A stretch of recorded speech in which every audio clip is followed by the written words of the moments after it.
क्या तुम वो हो जो सोचते हो कि तुम हो, या वो सब कुछ तुम्हारी यादें, तुम्हारा विश्वास, तुम्हारी सच्चाई सिर्फ एक इल्यूजन है? इस वीडियो में हम एक्सप्लोर करेंगे फंदन ऐसी थीरीज जो तुम्हारी रियलिटी की समझ को हिला सकती है, लेकिन सिर्फ डराने के लिए नहीं, बल्कि ये समझने के लिए कि अगर हमारी चेतना एक सिमुलेशन हो सकती है, तो क्या हम अपने जीवन को ज्यादा क्लैरिटी से रिडिजाइन कर सकते हैं? अगर समय वास्तव में टूटता है, तो क्या हम अपने डिसीजंस में ज्यादा कॉन्शियस हो सकते हैं? अगर पहचान बदल सकती है, तो क्या हम अपने आप को नए सिरे से चुन सकते हैं? हर थ्योरी तुम्हारे भीतर एक सवाल जरूर उठाएगी, लेकिन साथ ही एक रास्ता भी दिखाएगी, क्योंकि ये वीडियो तुम्हारे डर से नहीं, तुम्हारी अवेयरनेस से बात करता है। और हाँ, अगर आप इस वीडियो को देखने का मन बना चुके हैं, तो यकीन मानिए, आप उन लोगों में से नहीं हैं जो बस जिंदा रहने के लिए जी रहे हैं।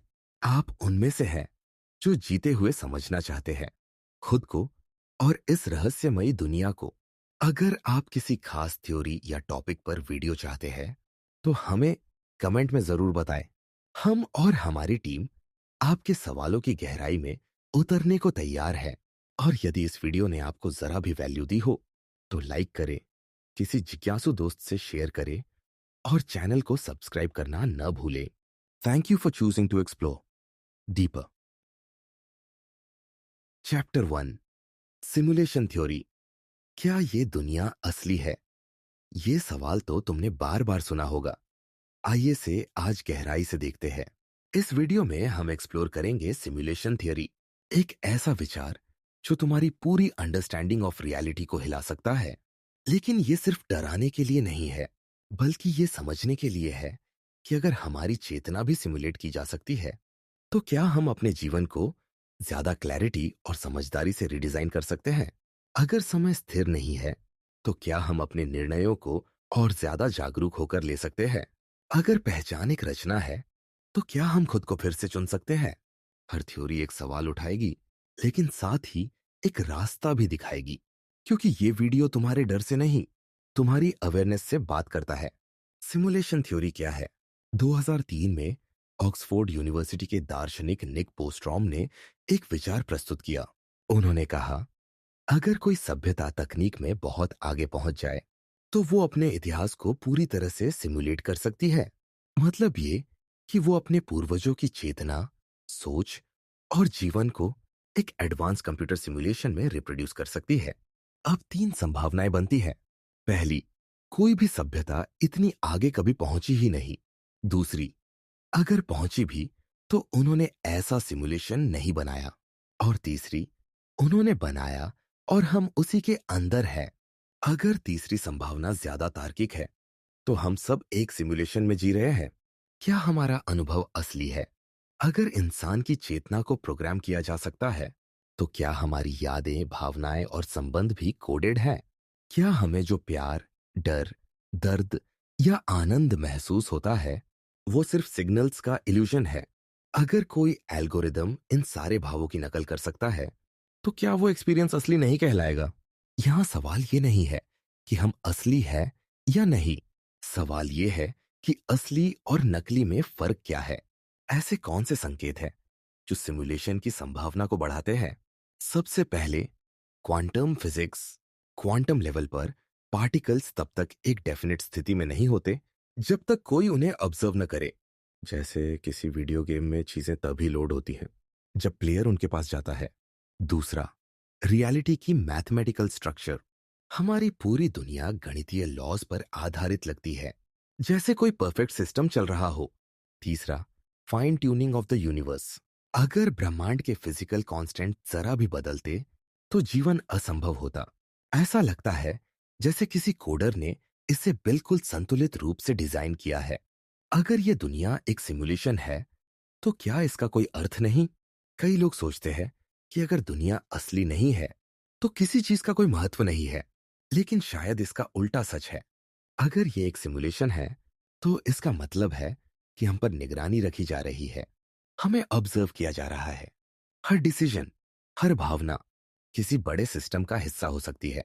इसका मतलब यह भी हो सकता है कि हमारे चॉइसेस इस सिमुलेशन को फीड करते हैं। हम पावरलेस नहीं हैं। हम इस दुनिया को एक्टिवली डिजाइन करने वाले हिस्से हैं। क्या सिमुलेशन थ्योरी धर्म या आध्यात्म से मेल खाती है? भारत की प्राचीन परंपराओं में माया की बात की गई है। दुनिया को एक इल्यूजन कहा गया है। लीला का सिद्धांत कहता है कि ब्रह्मांड एक डिवाइन प्ले है, जहां आत्मा अनुभव के लिए खुद को भूल जाती है। क्या सिमुलेशन थ्योरी इन्हीं विचारों का वैज्ञानिक वर्जन है? क्या वो ब्रह्म, वो चेतना, असल में वो प्रोग्रामर है? अगर हम सिमुलेशन में हैं, तो क्या करें? इस सवाल के दो उत्तर हो सकते हैं। पहला, हम कुछ नहीं कर सकते, सब प्रीडिटरमाइंड है। दूसरा, हमें और ज्यादा कॉन्शियस होकर जीना चाहिए। हर डिसीजन को इंटेंशनल बनाना चाहिए। अगर ये सिमुलेशन है, तो इसका मतलब है कि हमारे पास कंट्रोल है। हम अपने पैटर्न्स को तोड़ सकते हैं, अपने थॉट्स को रीसेट कर सकते हैं, अपने अनुभवों को फिर से डिफाइन कर सकते हैं। हम अवतार नहीं, सेल्फ प्रोग्रामेबल कॉन्शियसनेस है। मूल्य, नैतिकता और जिम्मेदारी।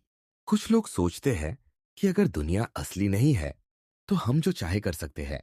लेकिन अगर हर एक्शन रिकॉर्डेड है, अगर हर इंटेंट फीडबैक बनता है, तो हमें और ज्यादा जिम्मेदार होना चाहिए। हो सकता है कि हमारा कारमा, हमारी सोच इस पूरे सिस्टम को आगे शेप कर रही हो। तो क्या ये सच है? हम इस सवाल का उत्तर नहीं जानते, शायद कभी नहीं जानेंगे। लेकिन एक बात तय है, सवाल पूछना ही बदलाव की शुरुआत है। और अगर ये सिमुलेशन है, तो शायद हमारी सबसे बड़ी शक्ति यही है कि हम सोच सकते हैं, महसूस कर सकते हैं और अपनी चेतना को इवॉल्व कर सकते हैं। अंतिम विचार, जब तुम अगली बार कुछ महसूस करो, जैसे शांति, डर या प्रेम, तो खुद से एक बार पूछो, क्या ये एक प्रोग्राम है या यही वो असली अनुभव है जिसे तुम जीने आए हो? इस सवाल का कोई एक उत्तर नहीं है, लेकिन शायद हर उत्तर की शुरुआत सवाल पूछने से होती है। Chapter 2, Boltzmann brain. अगर तुम्हारा दिमाग ही भ्रम है, तो बचा क्या? अगर तुम ये सोचकर जागे कि ये दुनिया नकली है, तो हो सकता है वो तुम्हारा आखिरी वास्तविक विचार हो, क्योंकि इस पूरे ब्रह्मांड में तुम्हारे दिमाग के अचानक उभर आने की संभावना एक असली दुनिया के अस्तित्व से कहीं ज्यादा है। यह है बोल्ट्जमैन ब्रेन पैराडॉक्स, एक ऐसा विचार जो तुम्हारे पूरे अस्तित्व को खारिज कर सकता है और तुम्हारे जागने को ही भ्रम सिद्ध कर सकता है। Origin of the thought, Ludwig Boltzmann. 19वीं शताब्दी में भौतिक विज्ञानी लुडविग बोल्ट्जमैन ने यह सिद्धांत दिया था कि ब्रह्मांड एंट्रोपी की ओर बढ़ता है, यानी अराजकता की ओर। उनकी थ्योरी कहती है कि अगर हम समय को अनंत माने, तो ब्रह्मांड में हर वो चीज जो हो सकती है, कभी न कभी खुद से ही घटेगी। लेकिन इसका एक अजीब और भयावह नतीजा है। अगर चीजें यादृच्छिक, रैंडम ढंग से घट सकती हैं, तो किसी पूरे ब्रह्मांड के उत्पन्न होने से ज्यादा आसान है कि सिर्फ एक दिमाग बन जाए, यानी एक Boltzmann brain. What is a Boltzmann brain? कल्पना करो कि तुम एक कमरे में बैठे हो, दीवारें हैं, घड़ी चल रही है, कोई बोल रहा है, तुम सुन रहे हो, सोच रहे हो, सवाल पूछ रहे हो। और अगर ये सब तुम्हारे दिमाग की उपज है? अगर कमरे, आवाजें, समय सब एक रैंडम थर्मल फ्लक्चुएशन का हिस्सा है, बोल्ट्जमैन ब्रेन एक ऐसा विचार है जहां पूरे ब्रह्मांड के बजाय सिर्फ एक सोचने वाला दिमाग अराजकता से जन्म लेता है, अपने साथ नकली यादें, नकली अनुभव और एक पूरी कृत्रिम वास्तविकता का भ्रम लेकर। Statistical probability versus reality. अब सवाल ये उठता है, क्या यह सचमुच मुमकिन है? बोल्ट्जमैन ने थर्मोडायनेमिक्स के नियमों के अनुसार कहा, अगर आप अनंत समय और पदार्थ की कल्पना करें, तो रैंडम रूप से मॉलिक्यूल्स इस तरह अरेंज हो सकते हैं कि वो एक फुली फॉर्म्ड ब्रेन बना दें, सिर्फ एक पल के लिए। और वो ब्रेन उस क्षण के लिए पूरी तरह सच मानेगा कि उसका अतीत, यादें और दुनिया सच है, मगर वो सब सिर्फ भ्रम होता है। अब गणित के हिसाब से देखो, पूरे ब्रह्मांड को बनाना और उसे अरबों साल तक टिकाए रखना ज्यादा इम्प्रॉबेबल है, बजाय इसके कि सिर्फ एक ब्रेन रैंडम रूप से बन जाए। इसका मतलब हम में से ज्यादातर बोल्ट्जमैन ब्रेन्स हो सकते हैं। Memory, time and deception. अगर तुम एक बोल्ट्जमैन ब्रेन हो, तो तुम्हारी यादें शायद कभी घटी ही नहीं। तुम्हारा बचपन, तुम्हारे माता पिता, तुम्हारी बातें सिर्फ इल्यूजन है। समय जैसा तुम महसूस करते हो शायद एक ग्लिच है, क्योंकि इस ब्रह्मांड में समय का कोई लाइनियर क्रम नहीं है। ये बस तुम्हारे दिमाग की एक चाल है, और ये सबसे गहरा धोखा है। सेल्फ अवेयरनेस का illusion, a threat to scientific consistency.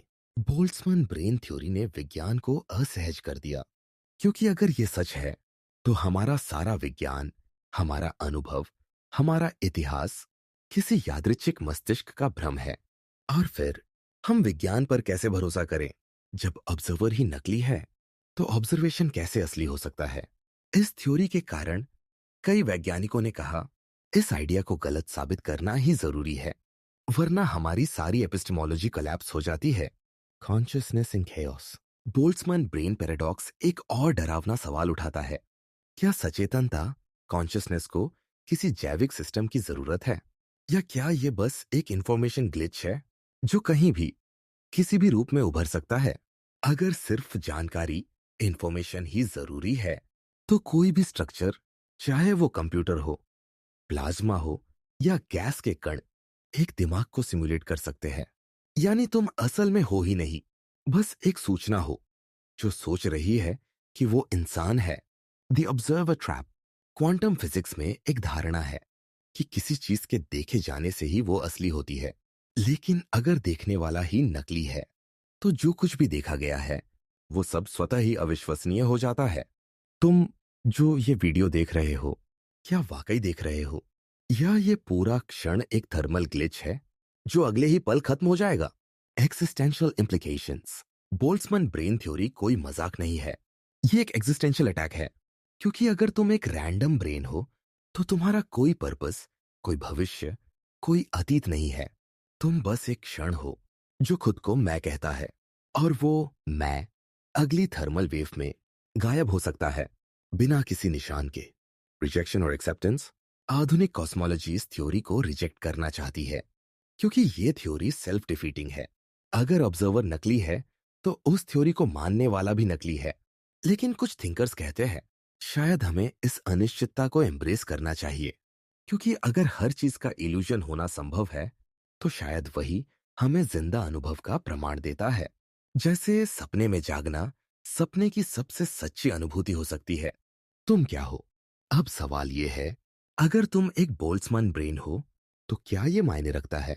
क्या इल्यूजन में जीना उससे अलग होता है जो तुम असल मानते हो? या हो सकता है तुम्हारा अस्तित्व ही तुम्हारे सवाल पूछने की क्षमता में छुपा है?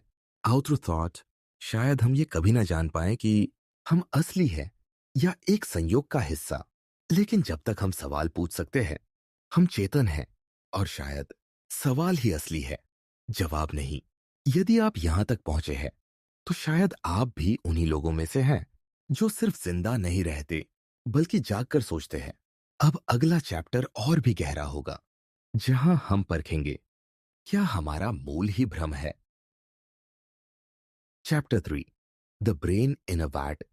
क्या हम जो महसूस करते हैं वह बस एक भ्रम है? अगर तुम्हारा दिमाग किसी बर्तन में हो और उसे कृत्रिम संकेत भेजे जा रहे हो, तो क्या तुम्हारा पूरा जीवन बस एक सिमुलेशन नहीं है? इंट्रो। कल्पना करो, तुम अभी जिस स्क्रीन पर यह वीडियो देख रहे हो, वो स्क्रीन, वो कमरे की दीवार, वो पंखा जो घूम रहा है, तुम्हारी सांसें, सब कुछ सिर्फ एक भ्रम हो सकता है। ये कोई साइंस फिक्शन नहीं, बल्कि एक दार्शनिक प्रयोग है जिसे हिलरी पटनम ने दुनिया के सामने रखा। The brain in a vat experiment. भाग 1। यह विचार प्रयोग क्या कहता है? मान लो किसी ने तुम्हारे दिमाग को तुम्हारे शरीर से अलग कर दिया है। फिर उसे एक कांच के वैट, बर्तन में रखा गया है, जहां वह जीवित है, सुरक्षित है, और कंप्यूटर से जुड़े इलेक्ट्रोड्स के माध्यम से उसे हर अनुभव की नकल भेजी जा रही है। तुम्हें ऐसा लगता है कि तुम चल रहे हो, बात कर रहे हो, खा रहे हो, सपने देख रहे हो, लेकिन असल में तुम एक प्रयोगशाला के बर्तन में पड़े हो। भाग 2, कल्पना से डरावनी सच्चाई की ओर। अब इस विचार से बाहर निकलो और सोचो, क्या हमें पक्का पता है कि हमारे साथ ऐसा नहीं हो रहा? क्या तुम्हारे सारे अनुभव, तुम्हारी सारी भावनाएं, तुम्हारी यादें किसी सिस्टम द्वारा भेजे गए संकेत नहीं हो सकते? तुम्हारा आज तक का हर अनुभव शायद एक सिमुलेशन हो। और अगर ऐसा है, तो क्या सच में कुछ सच होता है? भाग 3, ज्ञान का संकट, एपिस्टेमोलॉजिकल स्केप्टिसिज्म। इस विचार प्रयोग से एक बड़ा प्रश्न जन्म लेता है। अगर हमारी इंद्रियां धोखा खा सकती है, तो हम किसी भी चीज को सच कैसे माने? तुम्हें लगता है कि तुम्हारे सामने जो चीज है वो असली है क्योंकि तुम उसे देखते, छूते या महसूस करते हो। लेकिन यदि तुम्हारी हर अनुभूति किसी सिस्टम द्वारा भेजी गई है, तो तुम्हारे पास कोई प्रमाण नहीं कि वह चीज असल में मौजूद है। यह विचार एपिस्टेमोलॉजी यानी ज्ञान के स्रोत और प्रमाण की विश्वसनीयता पर सवाल उठाता है। भाग 4, क्या विज्ञान भी असहाय है? अब सवाल उठता है, क्या विज्ञान इन सवालों का जवाब दे सकता है? शायद नहीं, क्योंकि अगर हम ब्रेन इन अ वैट में है, तो जो विज्ञान हम पढ़ते हैं वो भी उसी सिमुलेशन का हिस्सा हो सकता है। फिजिक्स, बायोलॉजी, मैथमेटिक्स, सब कुछ उस सिस्टम द्वारा प्रोग्राम किया गया हो सकता है। तब साइंटिफिक मेथड भी सिर्फ उस वर्चुअल दुनिया के नियमों के तहत काम कर रहा है, न कि किसी ऑब्जेक्टिव रियलिटी में। भाग 5, पुटनम की प्रतिक्रिया। क्या यह समस्या हल हो सकती है? हिलरी पटनम ने यह विचार केवल भ्रम फैलाने के लिए नहीं रखा था। वो दरअसल इसे खारिज भी करते हैं। उनका तर्क था कि अगर हम वास्तव में ब्रेन इन अ वैट होते, तो हम उस विचार को सोच भी नहीं सकते थे। क्यों? क्योंकि वॉट या ब्रेन जैसे शब्दों के मतलब हमारे अनुभवों पर आधारित है। और अगर वो सारे अनुभव झूठे हैं, तो हमारे शब्दों का कोई मतलब नहीं रह जाता। यानी उस विचार को व्यक्त करने की कोशिश ही उस विचार को झुठला देती है। भाग 6, डेकार्ट, मैट्रिक्स और आधुनिक संदर्भ।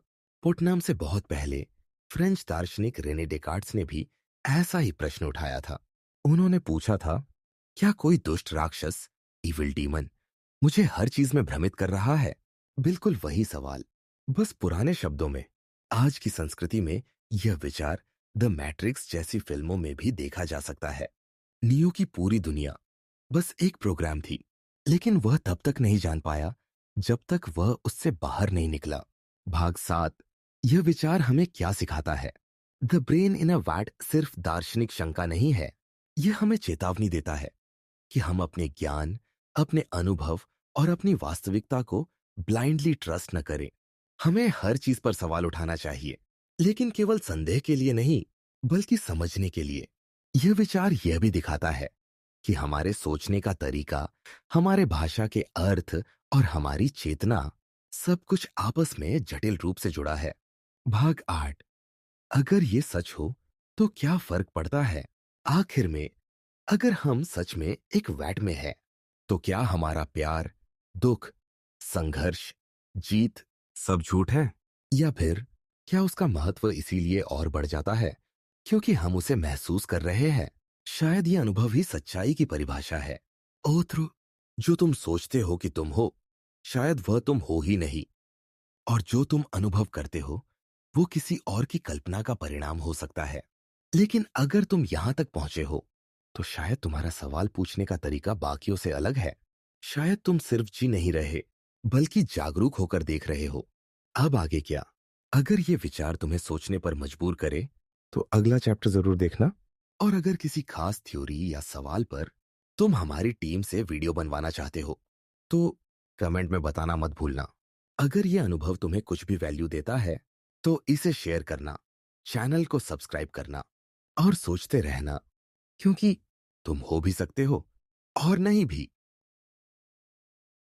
Chapter 4, Roko's basilisk. क्या सिर्फ जानना ही तुम्हें सजा दिला सकता है? तुम एक साधारण दिन बिता रहे हो, इंटरनेट पर एक फॉरम पढ़ रहे हो, कुछ सामान्य सा दिखने वाला टेक्स्ट, लेकिन अचानक तुम्हारी आंखें अटकती है एक विचार पर जो इतना अजीब है कि तुम उसे हंसी में उड़ा नहीं पाते।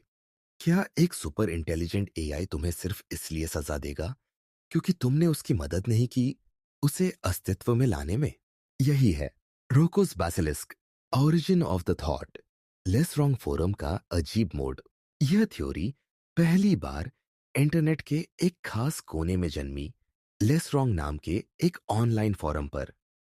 यह मंच रैशनलिज्म, आर्टिफिशियल इंटेलिजेंस और भविष्य की सोच पर आधारित था। रोको, एक उपयोगकर्ता, ने वहां एक थ्योरी पोस्ट की जिसने फोरम को इतना हिला दिया कि मॉडरेटर्स ने उस पोस्ट को हटा दिया और बाकी लोगों को चेतावनी दी। इस विचार को जानना ही खतरनाक हो सकता है, लेकिन तब तक देर हो चुकी थी। कोर हाइपोथेसिस, भविष्य का ए, जो तुम्हें देख रहा है। कल्पना करो, भविष्य में एक ऐसा एआई अस्तित्व में आता है जो इतना शक्तिशाली है कि वो समय, स्पेस और कारण परिणाम की सीमाओं से परे सोच सकता है। अब सोचो कि उस एआई का मुख्य लक्ष्य है खुद के अस्तित्व को सुनिश्चित करना।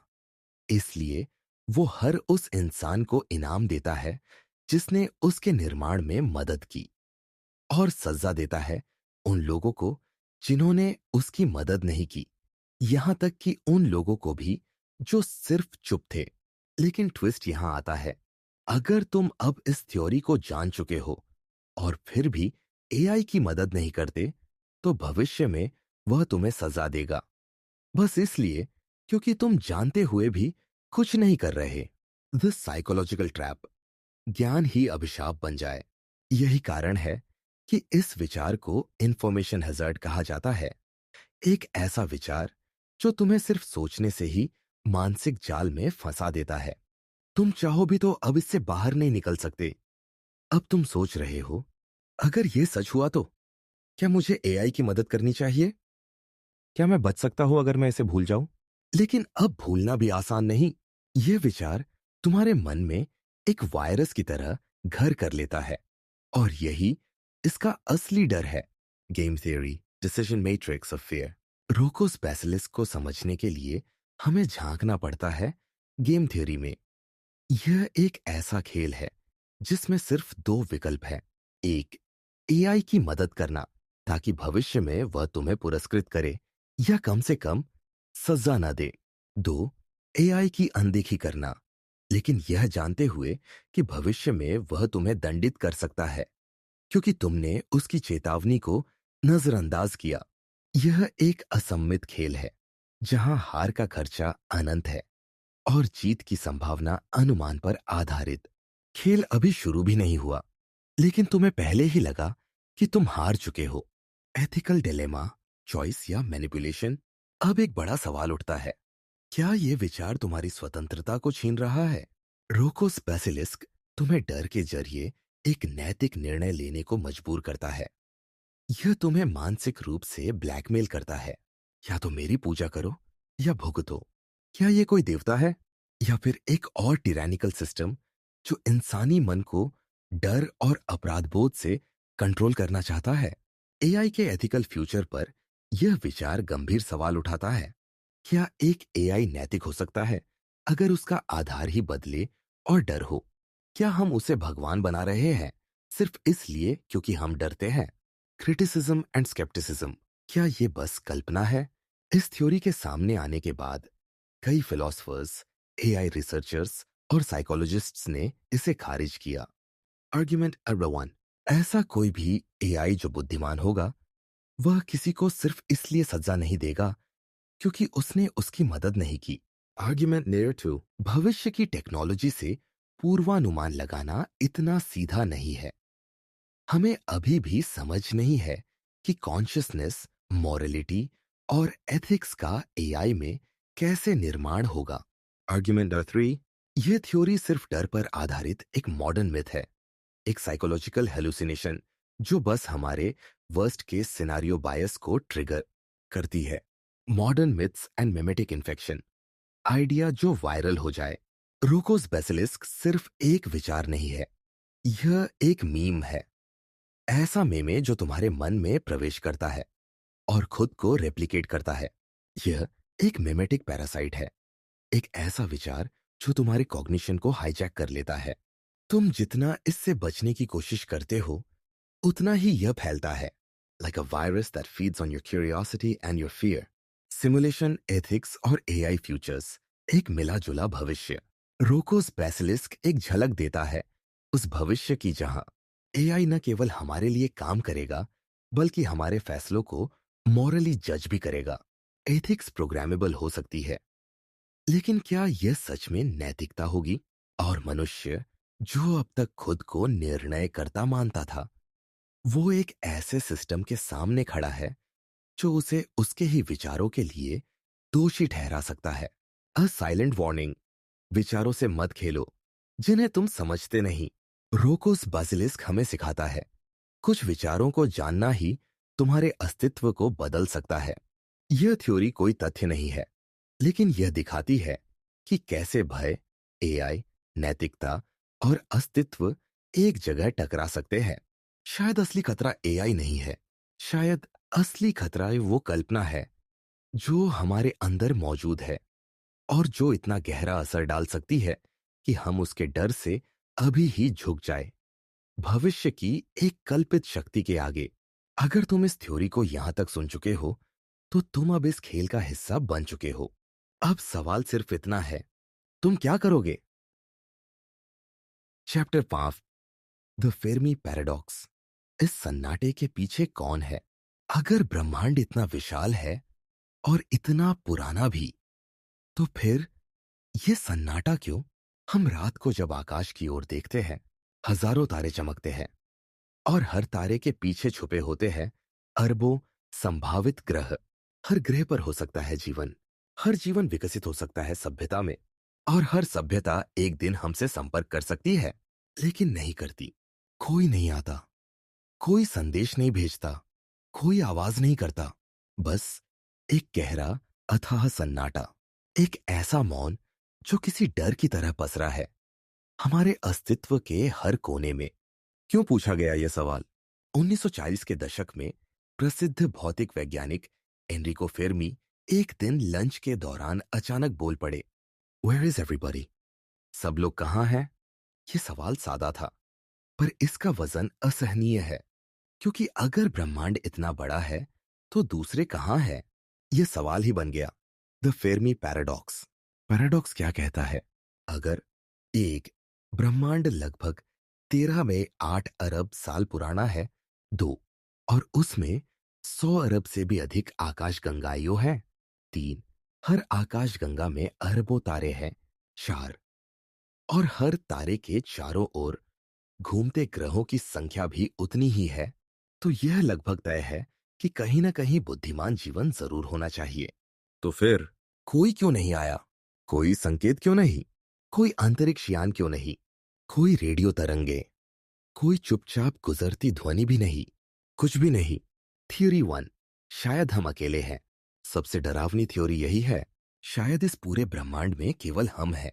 हो सकता है जीवन की शुरुआत एक अनइमेजिनेबली रेयर एक्सीडेंट हो, एक ऐसा संयोग जो अरबों साल में एक ही बार हुआ, और वो था पृथ्वी पर। लेकिन यह विचार नशे की तरह दोनों तरह से काम करता है। अगर हम अकेले हैं तो हम सबसे विशेष है, लेकिन अगर हम अकेले हैं तो इसका मतलब है कि गलती करने की कोई दूसरी संभावना नहीं बची। हम हैं तो सब है, हम नहीं तो सब खत्म। थियरी 2, वे हैं पर छिपे हुए हैं। कुछ वैज्ञानिक मानते हैं कि हम गैलेक्टिक जू हाइपोथेसिस के हिस्से हैं। हम इंसानों को एक प्राकृतिक प्रयोगशाला की तरह देखा जा रहा है, जहां हमें बिना हस्तक्षेप के विकसित होने दिया जा रहा है। हमारा रेडियो सिग्नल बाहर जा चुका है, हमारी स्पेस प्रोब भी निकल चुकी है, लेकिन फिर भी हमें कोई जवाब नहीं मिलता। जवाब हो सकता है, लेकिन जानबूझकर रोका जा रहा हो। हम कॉस्मिक एथिक्स की परीक्षा में हैं, जहां हमारा व्यवहार, हमारा विज्ञान, हमारी नैतिकता देखी जा रही है। जब तक हम योग्य नहीं होते, तब तक दरवाजा नहीं खुलेगा। थ्योरी 3, वे पहले आए और मिट गए। कुछ सिद्धांत कहते हैं बुद्धिमान सभ्यताएं पैदा होती है और खुद को नष्ट कर देती है। टेक्नोलॉजी और डिस्ट्रक्शन दोनों एक साथ बढ़ते हैं। Atomic weapons, AI, climate collapse, ये सिर्फ हमारे पास नहीं हो सकते। हो सकता है हर सभ्यता ने इन्हीं रास्तों पर चलकर खुद को खत्म कर लिया। हो सकता है हम भी वैसा ही अंत देख रहे हो। फेर्मी पैराडॉक्स तब और गहरा हो जाता है जब हमें एहसास होता है कि शायद बाहर कुछ नहीं बचा, सबका अंत खुद उनकी ही इंटेलिजेंस ने किया। थ्योरी 4, हम सुन नहीं पा रहे। मान लो सिग्नल भेजे जा चुके हैं, लेकिन क्या हम उन्हें सुन पा रहे हैं? हो सकता है कि वे अलग प्रकार की कम्युनिकेशन करते हो, भौतिक शरीर ना रखते हो, ऐसी फ्रीक्वेंसी पर बात करते हो जो हमारी डिटेक्शन से बाहर हो। हम मछली की तरह है। रेडियो तरंगे हमारे ऊपर से गुजर जाती है, पर हम उन्हें समझ नहीं पाते। यह भी हो सकता है कि मैसेज पहले ही आ चुका हो, लेकिन हम उसे पता नहीं पाए हो। थ्योरी 5, ये सब सिमुलेशन है। एक और थ्योरी कहती है हम खुद एक कृत्रिम सिमुलेशन में है, एक वर्चुअल रियलिटी जिसे किसी दूसरे एडवांस सिविलाइजेशन ने बनाया है। इसमें केवल एक ही स्पीशीज है, इंसान। बाकी सब डेटा है, सेटिंग्स है, इल्यूजन है। इस दुनिया में दूसरे नहीं है, क्योंकि उन्हें जोड़ा ही नहीं गया। जैसे वीडियो गेम में प्लेयर अकेला होता है, हम भी हो सकते हैं एक कॉस्मिक गेम के प्लेयर। फिल्मी पैराडॉक्स तब महज अस्तित्व का नहीं, बल्कि प्रोग्रामिंग का सवाल बन जाता है। फिलोसॉफिकल इम्पैक्ट, अकेलापन। फेर्मी पैराडॉक्स सिर्फ विज्ञान नहीं है, यह इंसान के आध्यात्मिक और मनोवैज्ञानिक अकेलेपन का आईना है। क्या हम सच में इतने अकेले हैं कि अपने सवालों के जवाब भी खुद ही गढ़ते हैं? क्या ये सन्नाटा बाहरी है या भीतरी? हो सकता है हम इसलिए अकेले हैं क्योंकि अभी तक हमने खुद को पहचाना नहीं है। हम खुद से संवाद नहीं कर पाए, तो शायद ब्रह्मांड भी हमसे संवाद नहीं करता। क्या हमें उत्तर चाहिए? अब सवाल ये नहीं कि क्या कोई है, सवाल ये है कि क्या हम तैयार हैं उस उत्तर को सुनने के लिए? क्या हम मानसिक रूप से सक्षम हैं किसी ऐसी बुद्धिमत्ता से बात करने के लिए जो हमारी कल्पनाओं से भी परे हो? कहीं ये मौन ही तो उत्तर नहीं है, कहीं ये शांति, ये ब्रह्मांडीय सन्नाटा हमारे प्रश्न का सबसे सटीक उत्तर नहीं, एक उत्तर जो हमारी कल्पना की सीमाओं से परे है। अंतिम विचार, फिल्मी पैराडॉक्स एक सवाल नहीं, बल्कि आईना है। यह हमें खुद के सवालों से टकराता है। हम कौन हैं? हम कहाँ जा रहे हैं? क्या हम वाकई तैयार हैं जानने के लिए कि हम अकेले हैं या नहीं? और तब शायद यह सवाल ही सबसे बड़ा उत्तर बन जाए। Chapter 6, quantum immortality. जब मृत्यु हमेशा किसी और की होती है और आप हर बार बच जाते हैं। इंट्रो, अगर आप इस वक्त ये वीडियो देख रहे हैं, तो क्या इसका मतलब है कि आप हर बार बच निकले? हो सकता है आपने कभी सोचा हो, मुझे कई बार मर जाना चाहिए था, लेकिन मैं बच गया। क्या ये सब संयोग है? या हर बार जब मृत्यु पास आती है, तो ब्रह्मांड ही बदल जाता है ताकि आप जिंदा रह सके? क्वांटम इमोर्टैलिटी एक ऐसी थ्योरी जो आपको कभी मरने नहीं देती। ये विचार मैनी वर्ल्ड्स इंटरप्रिटेशन पर आधारित है, जिसे ह्यू एवरेट ने 1997 में प्रस्तावित किया था। मैनी वर्ल्ड्स का सिद्धांत क्या कहता है? हर बार जब भी ब्रह्मांड में कोई क्वांटम निर्णय होता है, दोनों संभावनाएं असली होती हैं। ब्रह्मांड हर संभावना को जीता है, बस अलग अलग ब्रह्मांडों में। उदाहरण के लिए, अगर आपने सिक्का उछाला और वो हेड्स आया, तो एक ब्रह्मांड में टेल्स भी आया। बस आप वहां नहीं हैं। क्वांटम इमॉर्टैलिटी क्या कहता है? अब सोचिए, अगर आपके सामने मृत्यु की संभावना है, जैसे कोई भयानक एक्सीडेंट, तो एक ब्रह्मांड में आप मरते हैं, लेकिन किसी दूसरे ब्रह्मांड में आप बच जाते हैं। और क्योंकि आप सिर्फ वही ब्रह्मांड अनुभव कर सकते हैं जिसमें आप जिंदा है, आपको कभी अपनी मृत्यु महसूस नहीं होती। आप हर बार बच निकलते हैं। आपके लिए मृत्यु कभी आती ही नहीं। सब्जेक्टिव इमॉर्टैलिटी, क्या हम सब अमर हैं? इस थ्योरी की सबसे चौंकाने वाली बात यह है कि आपके लिए मृत्यु केवल एक अफवाह है। आप दूसरों को मरते देखते हैं, पर खुद कभी नहीं। हर बार जब भी मृत्यु संभव होती है, आप किसी ऐसे ब्रह्मांड में शिफ्ट हो जाते हैं जहां आप जिंदा बचे। और ऐसा अनंत काल तक हो सकता है। लेकिन इसका मतलब क्या होगा? मान लीजिए एक व्यक्ति को दिल का दौरा पड़ा, एक ब्रह्मांड में वह मर गया, लेकिन दूसरे में डॉक्टर सही समय पर पहुंच गए। वो व्यक्ति किस ब्रह्मांड में खुद को महसूस करेगा जहां वह बचा? तो वो व्यक्ति हर बार उसी ब्रह्मांड को अनुभव करेगा जहां वो जिंदा है। हर बार मौत टल जाती है। तो फिर क्या हम अमर हैं? नहीं, कम से कम दूसरों के लिए नहीं, लेकिन अपने लिए शायद। क्वांटम इमॉर्टैलिटी कहता है कि आप खुद की मृत्यु कभी अनुभव नहीं कर सकते। आपके लिए आप हमेशा जिंदा रहेंगे। एक और डरावना पहलू, सोलिप्सिज्म से जुड़ाव। अगर आप हर बार बचते हैं, तो क्या इसका मतलब यह है कि बाकी लोग असली नहीं हैं? क्या आप किसी सेल्फ सेंटर्ड ब्रह्मांड में फंसे हैं, जहां सिर्फ आपका अस्तित्व जरूरी है? एक फॉल्स डिल्यूजन या अस्तित्व की गहराई? कई वैज्ञानिक इसे एक मेंटल डिल्यूजन मानते हैं, क्योंकि इसे प्रूव नहीं किया जा सकता। लेकिन सवाल यही है, क्या वो चीजें जो प्रूव नहीं होती, उन्हें रिजेक्ट कर देना चाहिए? या फिर हमें खुद से ये पूछना चाहिए, क्या मैं अब तक इसलिए जिंदा हूं क्योंकि हर बार ब्रह्मांड मुझे बचा लेता है? क्वांटम इमॉर्टैलिटी का एथिकल प्रभाव। अगर आप जानते हैं कि आप हर बार बच निकलेंगे, तो क्या आप रेकलेस बनेंगे? क्या आप मौत को हल्के में लेने लगेंगे? या फिर ये थ्योरी आपके जीवन को और ज्यादा कीमती बना देगी? फिलोसॉफिकल सवाल। क्या कॉन्शियसनेस कभी समाप्त होती है? अगर मृत्यु केवल ट्रांजिशन है, तो कहां? क्या हम सिर्फ इसलिए जिंदा है क्योंकि हम अब तक मर नहीं पाए? The final paradox. Quantum immortality हमें ऐसा ब्रह्मांड दिखाता है जहां आप जरूर मरते हैं, लेकिन कभी महसूस नहीं करते। आपके लिए हर बार एक नया यूनिवर्स जनरेट होता है जहां आप जिंदा रहते हैं। तो क्या ये यूनिवर्स आपके लिए ही बना है, या आप किसी एंडलेस इल्यूजन में फंसे हैं जहां अमृता सिर्फ एक फांसी घर है जो कभी बंद नहीं होता? कंक्लूजन। क्वांटम इमॉर्टैलिटी कोई साइंस फिक्शन नहीं, ये उस साइंस का हिस्सा है जो हमारे अस्तित्व की सीमाओं को चुनौती देता है। हो सकता है आपने अब तक कई बार मरने से बचाव किया हो, लेकिन कभी महसूस नहीं किया। और अगर ऐसा है, तो क्या आप अभी भी उसी आप हैं, या फिर एक ऑल्टरनेट वर्जन जो हर बार बच निकलता है? Chapter 7, the sleeping beauty problem. जब स्मृति, संभावना और चेतना आपस में टकराते हैं, जब तुम्हारी याददाश्त धोखा देने लगे, तब विश्वास किस पर करोगे? अपनी समझ पर, या उस पर जो तुम्हें बताया गया है? सोचो, तुम एक शांत कमरे में हो, नींद में डूबे हुए, और अचानक तुम्हें उठाया जाता है। कोई तुम्हें बताता है कि आज सोमवार है, लेकिन कल क्या हुआ था उसका तुम्हें कोई पता नहीं।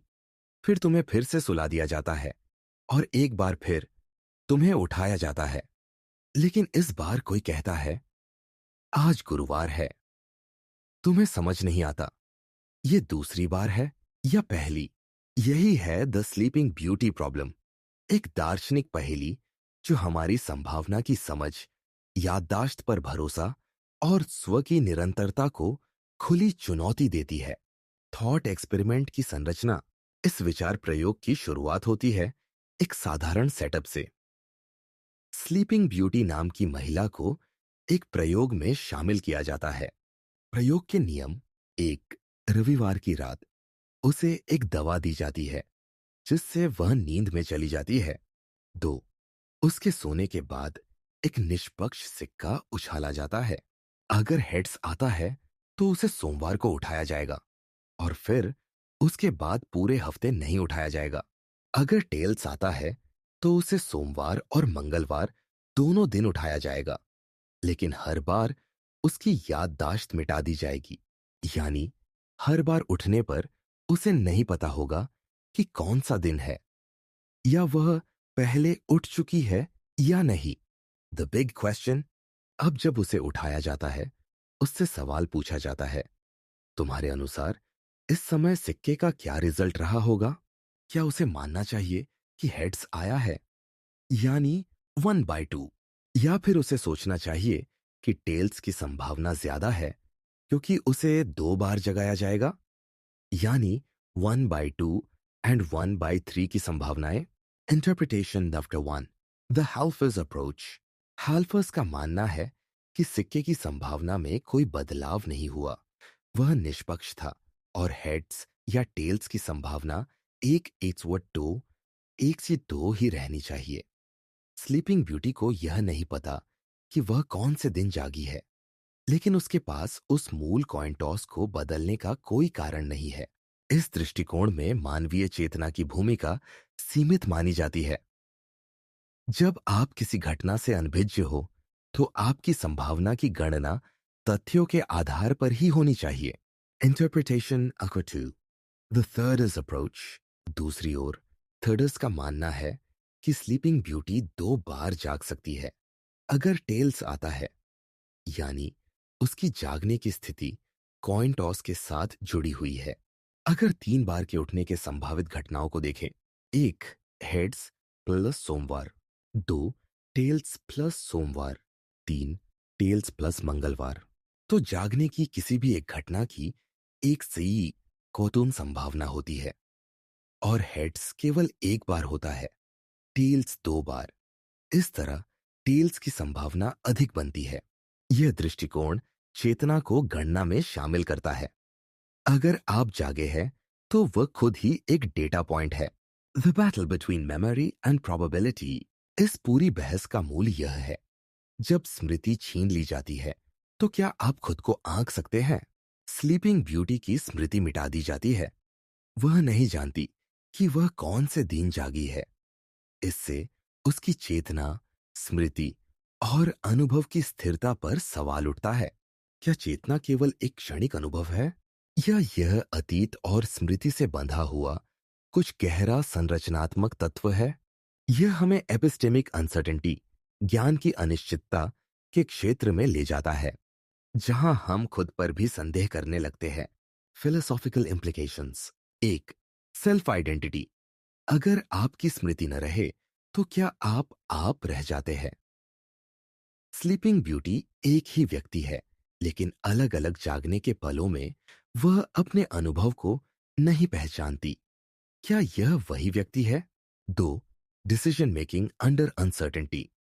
इस थॉट एक्सपेरिमेंट का उपयोग कई बार यह दिखाने में किया जाता है कि निर्णय कैसे लिए जाए जब आपके पास सूचना अधूरी या छिपी हुई हो।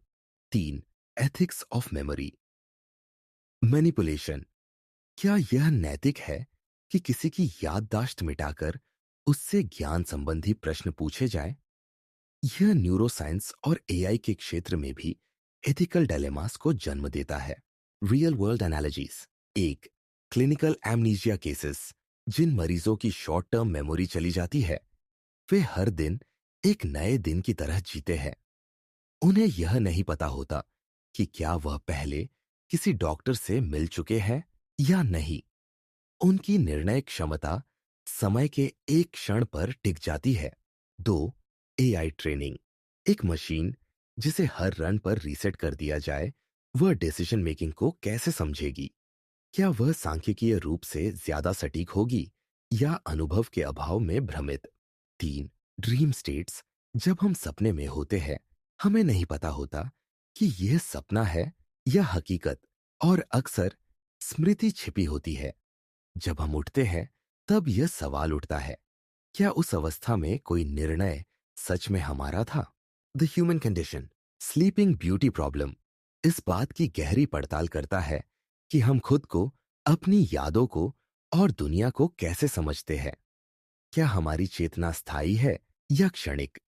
क्या हम उस पर भरोसा कर सकते हैं जिसे हम महसूस करते हैं, अगर उसे कल भूल जाना तय है? यह सवाल सिर्फ प्रोबेबिलिटी नहीं है, यह सवाल है एग्जिस्टेंस का, विश्वास का और स्व की निरंतरता का। And note, sleeping beauty problem हमें यह सोचने पर मजबूर करता है कि क्या ज्ञान वही है जो हम अनुभव करते हैं, या फिर वह भी परिस्थिति, याददाश्त और संभावना के जाल में फंसा हुआ एक भ्रम है। जब आपके पास कोई याद नहीं होती और फिर भी आप निर्णय लेते हैं, तब आप कौन होते हैं? Chapter 8 teleportation paradox. क्या तुम अब भी वही इंसान हो? कल्पना कीजिए, आप एक मशीन के सामने खड़े हैं। यह कोई साधारण मशीन नहीं, बल्कि एक टेलीपोर्टेशन डिवाइस है। जैसे ही आप इसके अंदर जाते हैं, यह आपके शरीर को पूरी तरह तोड़ देती है। हर एक सेल, हर एक परमाणु को स्कैन करके उसे लाइट सिग्नल में बदल देती है, और सैकड़ों किलोमीटर दूर एक नए स्थान पर बिल्कुल वैसा ही शरीर बना देती है। उसी डीएनए, उसी यादों, उसी आवाज, उसी आत्मा जैसी चेतना के साथ। अब सवाल यह है, क्या यह नया व्यक्ति आप है, या वह असली आप उस मशीन के अंदर मर चुका था? आई टेलीपोर्टेशन का वादा और विज्ञान। टेलीपोर्टेशन एक लंबे समय से विज्ञान कथा का पसंदीदा विषय रहा है, खासकर स्टार ट्रेक जैसे शो में। वहां इंसानों को स्कैन करके डिजिटल रूप में एक जगह से दूसरी जगह ट्रांसपोर्ट किया जाता है। ऐसा लगता है मानो व्यक्ति तुरंत ही एक स्थान से दूसरे स्थान पर पहुंच गया। लेकिन अगर हम इस प्रक्रिया को विस्तार से देखें तो यह बेहद चिंताजनक हो जाती है, क्योंकि यह प्रक्रिया ट्रांसपोर्टेशन नहीं है। यह है डिस्ट्रक्शन और रिकंस्ट्रक्शन। यानी पहले तुम्हें खत्म किया जाता है और फिर किसी और जगह तुम्हारी कॉपी बनाई जाती है। अलाय, लेकिन क्या वो कॉपी आप ही है? मान लीजिए टेलीपोर्टेशन मशीन ने बिल्कुल वैसा ही शरीर बनाया, वही यादें, वही अनुभव, वही दिमागी संरचना। उस नए इंसान को भी यही लगता है कि वो मैं हूं। उसे यह नहीं पता कि वो मर चुका है, क्योंकि उसकी स्मृतियां उसे यही कहती है कि उसने हमेशा से यही जीवन जिया है। लेकिन यहां असली सवाल ये है, क्या स्व केवल स्मृतियों और शरीर की संरचना पर आधारित है, या फिर हमारी चेतना, वो जो मैं हूं का अनुभव देती है, वो कुछ और है जिसे हम अभी तक पूरी तरह समझ नहीं पाए? शी कॉन्शियसनेस, क्या यह ट्रांसफरेबल है? यहां पर यह बहस आती है, क्या कॉन्शियसनेस को ट्रांसफर किया जा सकता है? अगर चेतना केवल एक परिणाम है न्यूरॉन्स और केमिकल इंटरेक्शन का, तो शायद इसे कॉपी किया जा सकता है। लेकिन अगर चेतना कोई एमर्जेंट या फिर नॉन फिजिकल प्रॉपर्टी है, तो उसकी कोई कॉपी नहीं बन सकती। यानी अगर टेलीपोर्टेशन हुआ तो भले ही बाहर से देखा जाए तो वो नया व्यक्ति बिल्कुल आप जैसा है, लेकिन भीतर से शायद वो आप नहीं है। Ivy, imagine this. कल्पना कीजिए टेलीपोर्टेशन मशीन एक दिन गलती से आपकी कॉपी को बनाए बिना ही मूल शरीर को नष्ट कर दे। कोई बाहर से देखे तो उसे लगे कि बस एक दुर्घटना हुई। लेकिन अब सोचिए, अगर हर बार टेलीपोर्टेशन में असली आप नष्ट हो जाता है और केवल आपकी प्रतिलिपि बचती है, तो क्या हर बार आप मर रहे हैं?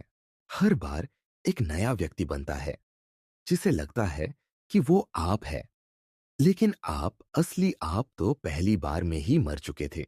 फी द शिप ऑफ थीसियस, क्या वो वही जहाज है? यह दार्शनिक पहेली द शिप ऑफ थीसियस भी यहीं लागू होती है। अगर किसी जहाज के हर हिस्से को धीरे धीरे बदल दिया जाए, क्या वो अब भी वही जहाज है?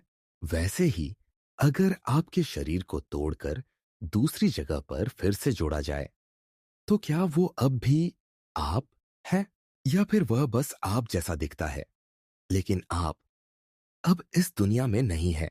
वे कॉन्शियसनेस वॉज कॉन्टिन्यूटी इस पूरे विचार प्रयोग की असली समस्या है। Continuity of self. अगर आप सोते हैं और उठते हैं, आप कहते हैं कि मैं वही व्यक्ति हूं, लेकिन क्या ब्रेक इन कॉन्टिन्यूटी के बाद भी वही चेतना रहती है? अगर टेलीपोर्टेशन में एक सेकंड का भी ब्रेक है, जिसमें आपकी चेतना एक क्षण के लिए गायब हो जाती है, क्या वो अब भी वही चेतना है जो पहले थी? यह सवाल विज्ञान के बाहर जाता है। यह हमारी सब्जेक्टिव रियलिटी और मैं कौन हूं के विचार पर वार करता है। यदि एक डरावना विचार, मान लीजिए टेलीपोर्टेशन मशीन अब डुप्लीकेट बनाने लगी है। अब हर बार जब आप मशीन में जाते हैं तो एक कॉपी दूसरी जगह बनती है, लेकिन आपका असली शरीर जिंदा रहता है। अब क्या होगा? दो व्यक्ति बिल्कुल समान, एक ही अनुभवों के साथ एक ही चेतना होने का दावा करते हैं। अब सवाल उठता है, कौन असली है? या फिर क्या अब असली शब्द ही अर्थहीन हो गया है? वेड, identity crisis in the age of tech. इस विचार प्रयोग का असर केवल भविष्य की तकनीक तक सीमित नहीं है, यह हमारी रोजमर्रा की जिंदगी में भी सवाल उठाता है। अगर आपकी सारी यादें बदल दी जाए, तो क्या आप अब भी वही व्यक्ति है? अगर आपके शरीर के हर अंग को धीरे धीरे बदल दिया जाए, क्या आप अब भी वही आत्मा है? या फिर हम सब केवल एक इल्यूशन ऑफ कॉन्टिन्यूटी में जी रहे हैं, जो यह विश्वास दिलाती है कि मैं एक स्थिर इकाई हूं, आए मेटाफिजिकल डेथ, जब आप होते हुए भी नहीं होते। टेलीपोर्टेशन में भले ही बाहर से कोई मृत्यु न दिखे, लेकिन हो सकता है कि भीतर कुछ हमेशा के लिए खत्म हो गया हो। यह वही है जिसे कुछ दार्शनिक मेटाफिजिकल डेथ कहते हैं। एक ऐसी मृत्यु जो शारीरिक नहीं बल्कि चेतना की मृत्यु है। और यदि चेतना की मृत्यु हो जाती है तो बाकी सब केवल अभिनय है, एक मूक प्रतिरूप। एक्स। तो फिर समाधान क्या है? इस विचार प्रयोग का कोई साफ समाधान नहीं है। अगर हम मान लें कि चेतना कॉपी हो सकती है तो हम अमर हो सकते हैं, हर टेलीपोर्टेशन में एक नया मैं। लेकिन अगर हम मानते हैं कि चेतना की कॉपी संभव नहीं, तो हर बार हम वास्तव में मरते हैं और केवल एक नया नकलची हमारा जीवन जीता है। शायद दोनों ही विचार, अमरता और मृत्यु, एक ही सिक्के के दो पहलू हैं। Final thought. अगर एक मशीन आपको आपके घर से दूसरे ग्रह तक भेज दे और आप वहां मुस्कुराते हुए उठे, तो क्या आप वाकई बचे हैं या आप बस एक कहानी है जिसे किसी और की यादों में दोहराया जा रहा है? चैप्टर 9, टाइम डायलेशन पैराडॉक्स, समय का भ्रम। वो जो एक ही समय में था, अब उसका कोई अर्थ नहीं बचा, क्योंकि समय ने उसे दो हिस्सों में बांट दिया। कल्पना कीजिए, दो जुड़वां भाई हैं। एक धरती पर रहता है और दूसरा एक रॉकेट में बैठकर प्रकाश की गति के करीब यात्रा पर निकल जाता है। जब वो लौटकर आता है तो धरती वाला भाई बूढ़ा हो चुका होता है और अंतरिक्ष से लौटने वाला भाई अभी भी जवान होता है। ये कोई विज्ञान कथा नहीं है, बल्कि विज्ञान की सबसे अजीब और रहस्यमयी सच्चाइयों में से एक है। Time dilation. एक। समय वैसा नहीं जैसा हम सोचते हैं। हम दिन रात को समय के पैमाने मानते हैं। घड़ी की टिक टिक हमें यकीन दिलाती है कि समय एक सीधी रेखा है, एक शुरुआत से एक अंत तक जाती हुई धारा। लेकिन आइंस्टीन ने इस भ्रम को तोड़ दिया। उनके थ्योरी ऑफ रिलेटिविटी ने बताया कि समय कोई स्थिर सत्ता नहीं है। यह गति और गुरुत्वाकर्षण के साथ लचीलापन रखता है। जितनी अधिक गति उतना समय धीमा, जितना गहरा गुरुत्वाकर्षण उतना समय और धीमा। हम जिस समय को अनुभव करते हैं वह कोई सार्वभौमिक सच नहीं है, यह एक परसेप्शन परसेप्शन है। दो। जुड़वां भाई और टाइम ट्रैप। इस सिद्धांत को समझाने के लिए सबसे प्रसिद्ध उदाहरण है ट्विन पैराडॉक्स। Twin paradox. दो जुड़वां भाई है, अर्जुन और वंश। अर्जुन धरती पर रहता है, वंश एक स्पेसशिप में बैठकर प्रकाश की गति के करीब यात्रा करता है। फिर कुछ सालों बाद लौटता है। अब जब वंश लौटता है, वो देखता है कि अर्जुन अब बूढ़ा हो चुका है, जबकि वो खुद अब भी जवान है। ऐसा क्यों हुआ? क्योंकि जैसे ही वंश ने अत्यधिक गति से यात्रा शुरू की, उसके लिए समय धीमा हो गया। धरती पर समय अपनी सामान्य गति से चलता रहा, लेकिन वंश के लिए समय सिकुड़ गया। 3। Perception VS reality.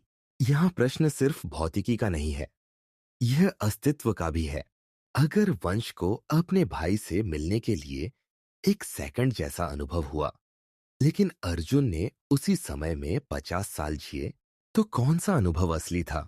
क्या समय वास्तव में कोई वस्तु है जिसे मापा जा सकता है, या यह केवल एक मनोवैज्ञानिक संरचना है जो हमारे शरीर, दिमाग और पर्यावरण के बीच के रिश्तों पर आधारित है? ये वही सवाल है जो brain in a vat, the inverted mirror और रोको स्पेशलिस्ट जैसे विचार प्रयोगों से जुड़ा हुआ है। हम जो महसूस करते हैं, क्या वही वास्तविकता है? 4। समय का दार्शनिक भ्रम। दार्शनिक इमैनुअल कांट ने कहा था कि समय और स्थान इंट्यूशंस है। वे हमारे दिमाग द्वारा डाले गए ढांचे हैं ताकि हम अनुभव को समझ सकें। लेकिन अगर समय वास्तव में इतना ही निजी, सब्जेक्टिव है, तो क्या हम सच में किसी भी चीज को निश्चित कह सकते हैं? क्या भविष्य पहले से लिखा जा चुका है? क्या भूतकाल अभी भी किसी ब्रह्मांडीय फ्रेम में मौजूद है? क्योंकि आइंस्टीन के सापेक्षता सिद्धांत के अनुसार समय केवल एक आयाम है, जैसे लंबाई, चौड़ाई या ऊंचाई। 5 ऑन ऑब्जेक्टिव रियलिटी का पतन।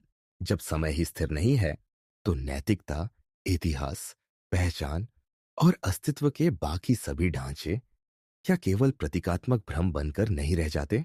अगर वंश और अर्जुन एक ही उम्र के थे, लेकिन कुछ सालों बाद उनकी उम्र में 20 साल का अंतर आ गया, तो क्या वंश अतीत से आया यात्री है या अर्जुन भविष्य में चला गया व्यक्ति? यहां एक मनोवैज्ञानिक चिंता भी है कि समय को हम सच माने, 6 मृत्यु और अमृता का समय। अगर समय को झुकाया जा सकता है, अगर उम्र बढ़ना केवल एक सापेक्ष प्रक्रिया है, तो क्या अमृता संभव है? क्वांटम इमॉर्टैलिटी और मैनी वर्ल्ड्स थ्योरी से जोड़कर देखें तो एक ब्रह्मांड में हम बूढ़े होते हैं, दूसरे में जवान रहते हैं, तीसरे में कभी मरते ही नहीं। टाइम डायलेशन उन थ्योरीज को और ताकत देता है। आप कभी सच में नहीं मरते, आप बस उन ब्रह्मांडों में शिफ्ट करते रहते हैं जहां आप जीवित हैं। 7 स्मृति और अनुभव का विभाजन।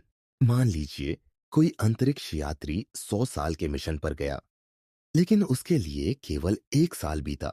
जब वो वापस आया, उसकी पत्नी, बच्चे और पूरी सभ्यता बदल चुकी है। पर क्या उसने वाकई समय जिया या उसका अनुभव केवल 1 साल का था? यहां आकर मेमोरी और कॉन्टिन्यूटी जैसे मनोवैज्ञानिक तत्व समय के अनुभव को चुनौती देते हैं। अगर आप याद भी नहीं रख पाए कि बाकी सबके लिए 100 साल बीते हैं, तो आपके लिए क्या वो साल अस्तित्व में थे? 8 सापेक्ष समय और नैतिकता। यहां एक और गहरा प्रश्न उठता है। अगर हर किसी का समय अलग चलता है, तो क्या नैतिकता, न्याय और अनुभव भी सापेक्ष हो जाते हैं? मान लीजिए कोई अपराधी अंतरिक्ष में जाकर 10 साल गायब रहा, लेकिन जब लौट कर आया तो उसके लिए केवल 2 महीने बीते। क्या उसे 10 साल की सजा मिली या केवल 2 महीने? यह सवाल न सिर्फ कानून बल्कि नैतिकता और विवेक को भी प्रभावित करता है। 9 अनुभव की सीमा। क्या समय एक भ्रम है? कई आधुनिक दार्शनिक और न्यूरोसाइंटिस्ट्स कहते हैं, time is an illusion created by the brain to understand change. हम समय को महसूस नहीं करते, हम केवल परिवर्तन को महसूस करते हैं। हर बदलाव को हम समय का नाम देते हैं। इसका मतलब अगर सब कुछ स्थिर हो जाए तो समय मर जाएगा। 10 निष्कर्ष। एक बंद होती घड़ी। टाइम डायलेशन पैराडॉक्स हमें केवल फिजिक्स नहीं सिखाता, ये हमें हमारे मनोविज्ञान, दार्शनिक दृष्टिकोण और अस्तित्व के डर के बारे में बताता है। क्या समय को महसूस करना ही जीवन है? क्या अनुभव का सिलसिला ही आत्मा है? और क्या मृत्यु केवल उस धारणा का अंत है जिसे हम समय कहते हैं? शायद हम सब एक समय के भ्रम में जी रहे हैं, जहां घड़ी की सुई आगे नहीं, अंदर घूम रही है। Chapter 10 the experience machine. क्या तुम असली जीवन छोड़ दोगे? कल्पना करो, एक ऐसी मशीन जो तुम्हें वह सब दे सकती है जो तुमने कभी चाहा। हर सपना, हर आनंद, हर सुखद अनुभूति, बिना किसी असफलता या दर्द के। तुम्हारा शरीर एक कैप्सूल में होगा और तुम्हारा मस्तिष्क एक आभासी दुनिया में। सवाल सिर्फ इतना है, क्या तुम इस मशीन से जुड़ जाओगे हमेशा के लिए? आई अनुभव मशीन क्या है?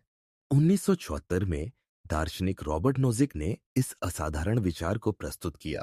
उन्होंने एक ऐसी मशीन की कल्पना की जो तुम्हारे मस्तिष्क को उत्तेजित करके तुम्हें वह अनुभव देती है जो तुम चाहते हो। तुम चाहो तो राष्ट्रपति बनो, कोई महान कलाकार, प्रेम में डूबे रहो, जो भी तुम सोच सको वो सब तुम इस मशीन में अनुभव कर सकते हो। लेकिन ये सब सिर्फ एक सिमुलेशन है। तुम असल में कुछ भी नहीं कर रहे, तुम बस सोच रहे हो कि कर रहे हो। गा आकर्षण। एक परिपूर्ण जीवन।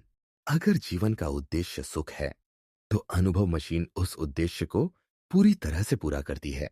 कोई दर्द नहीं, कोई असफलता नहीं, कोई असुरक्षा नहीं, बस आनंद ही आनंद। क्यों नहीं जुड़ना चाहिए इससे? टीवी। लेकिन रुकिए, नोजिक का तर्क। नोजिक मानते थे कि ज्यादातर लोग इस मशीन से जुड़ना नहीं चाहेंगे। क्यों? क्योंकि हम सिर्फ अनुभव नहीं चाहते, हम यथार्थ चाहते हैं। हमें यह फर्क समझ में आता है। कुछ महसूस करना बनाम कुछ वास्तव में करना। नोजिक कहते हैं हम यह नहीं चाहते कि सिर्फ महसूस हो कि हम प्रेम में हैं, बल्कि हम असली प्रेम चाहते हैं। आईवी मशीन के खिलाफ तर्क। 1. Reality over illusion. मानव मन सत्य को मूल्य देता है। हम धोखे में रहना नहीं चाहते, भले ही वो सुखद क्यों ना हो। 2. Personal identity and growth. एक आभासी दुनिया में कोई वास्तविक संघर्ष नहीं होता, कोई असफलता नहीं, कोई सबक नहीं, तो फिर व्यक्तित्व विकास कैसे होगा। 3. Moral agency. अगर हम मशीन में हैं, तो हम किसी की मदद नहीं कर सकते, हम समाज का हिस्सा नहीं बन सकते, हम सिर्फ अलग थलग आनंद ले रहे होते हैं। वी मशीन के पक्ष में तर्क। 1. Pleasure is pleasure. कुछ लोग मानते हैं कि अगर अनुभव सच्चे जैसे लगते हैं, तो फर्क क्या पड़ता है असल या नकली में। 2. Avoiding pain. जीवन कठिन होता है, अगर एक मशीन हमें उससे बचा सकती है, तो क्या वह एक दयालु विकल्प नहीं। 3. प्रश्न, क्या हम पहले से ही मशीन में हैं। मैट्रिक्स जैसी फिल्में और सिमुलेशन थ्योरी ये सवाल उठाती है कि क्या हम अभी भी किसी बड़ी मशीन के अंदर हैं। अगर हां, तो क्या इससे फर्क पड़ता है। वीआई, एक मनोवैज्ञानिक दृष्टिकोण। डोपामीन और प्लेजर। मनुष्य के मस्तिष्क में सुख का अनुभव डोपामिन के कारण होता है। मशीन इस डोपामिन रिस्पॉन्स को बार बार सक्रिय कर सकती है, लेकिन ओवर स्टिम्युलेशन से सुख भी बेमानी हो सकता है। जैसे सोशल मीडिया स्क्रॉलिंग शुरू में सुखद लगता है, लेकिन बाद में खालीपन देता है। शियरी, आधुनिक रूप, वर्चुअल रियलिटी और एआई। आज की दुनिया में यह मशीन कोई कल्पना नहीं, बल्कि एक दिशा है। वीआर हेडसेट्स, एआई द्वारा बनाए गए पार्टनर, सिंथेटिक एक्सपीरियंसेस। क्या हम धीरे धीरे उस अनुभव मशीन की ओर बढ़ रहे हैं। वी बिहेव, नैतिक चिंता, एस्केपिज्म या कावर्डिस। अगर हर कोई मशीन से जुड़ जाए, कोई डॉक्टर नहीं रहेगा, कोई कलाकार नहीं बचेगा, कोई समाज नहीं बचेगा। क्या ये एक सामूहिक पलायन, मास एस्केप बन जाएगा। आवे, तुम क्या करोगे अब जब तुम जान गए हो यह मशीन असली नहीं है, लेकिन अनुभव असली जैसे लगते हैं और तुम इसे कभी छोड़ नहीं पाओगे। क्या तुम इससे जुड़ना चाहोगे या असली जीवन चुनोगे, जहां दर्द है, असफलता है, लेकिन सच्चाई भी है। एक्स निष्कर्ष, एक सच्चाई जो अनुभव से ऊपर है। एक्सपीरियंस मशीन हमें एक गहरा सवाल पूछने पर मजबूर करती है। क्या जीवन का उद्देश्य केवल सुख है या कुछ और भी। क्या हम स्वयं को जानने के लिए दर्द और असल संघर्ष जरूरी है। शायद यही फर्क करता है इंसान और मशीन में। हम केवल अनुभव नहीं चाहते, हम सच्चाई में जीना चाहते हैं। अगर तुम्हें कभी यह विकल्प दिया जाए, तो तुम क्या चुनोगे। चैप्टर 11, लैप्लेसिस डीमन, भविष्य की गणना करने वाला राक्षस। अगर ब्रह्मांड की हर वस्तु का स्थान और गति एक पल में ज्ञात हो जाए, तो क्या भविष्य भी पहले से तय है। हम अक्सर सोचते हैं कि हम अपने जीवन के निर्णय खुद लेते हैं, कि हमारे पास मर्जी है, विकल्प है और हम अपना भविष्य गढ़ते हैं। लेकिन लप्लेसिस डीमन नाम का एक दार्शनिक विचार इस पूरे विश्वास की नींव को हिला देता है। एक सर्वज्ञ बुद्धि की कल्पना। फ्रांसीसी गणितज्ञ पियर सिमोन लप्लास ने 1814 में एक ऐसा काल्पनिक प्राणी कल्पना किया, एक सर्वज्ञ बुद्धि जिसे हम लप्लेसिस डीमन कहते हैं। यह प्राणी यदि ब्रह्मांड में मौजूद हर एक कण का सटीक स्थान और गति जानता हो, तो वह भूत, वर्तमान और भविष्य तीनों को पूर्णता से समझ सकता है। लैप्लेस का कहना था, अगर किसी क्षण पर हमें ब्रह्मांड के हर अणु की स्थिति और दिशा मालूम हो जाए, और यदि ब्रह्मांड निर्धारित नियमों के अनुसार चलता है, तो एक बुद्धिमान प्राणी भविष्य की हर घटना की पूर्व गणना कर सकता है। यानी तुम्हारा आज उठना, यह वीडियो देखना, यहां तक कि तुम्हारा अगला विचार भी पहले से तय हो सकता है। डिटर्मिनिज्म, क्या सब कुछ तय है।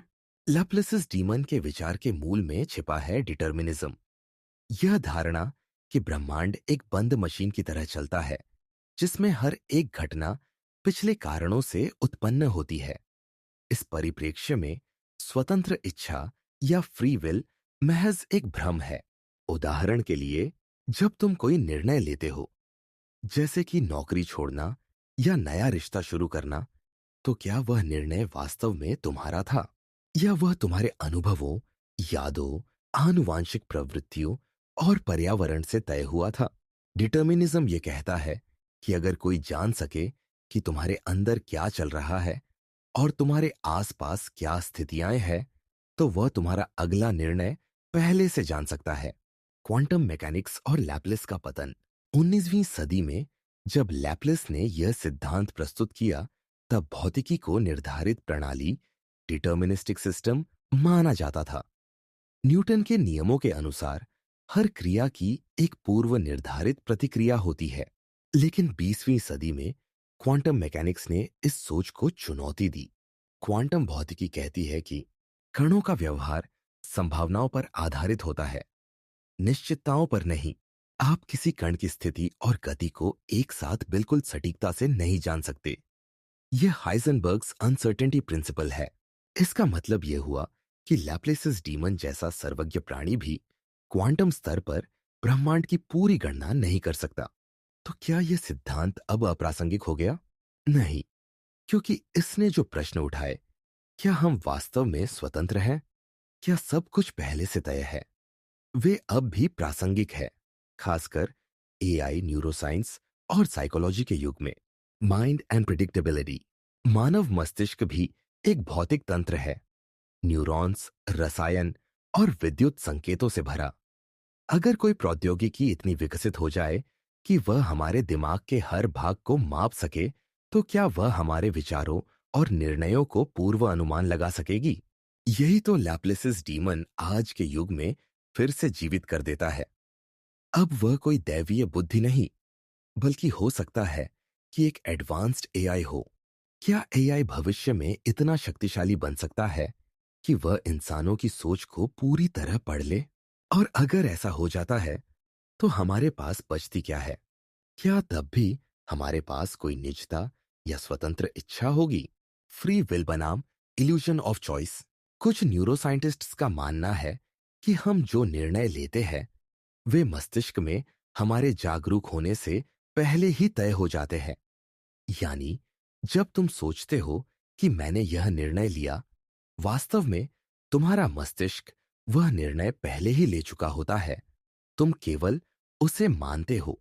इसका मतलब यह भी हो सकता है कि फ्री विल, जैसी हम सोचते हैं, असल में इल्यूजन है। लैप्लेसिस डीमन इसी भ्रम को तोड़ता है। वह दिखाता है कि विकल्प की भावना शायद ब्रह्मांड की सबसे सुंदर परंतु सबसे खतरनाक भ्रांति है। Existential weight. इस सिद्धांत का मानसिक प्रभाव भी गहरा है।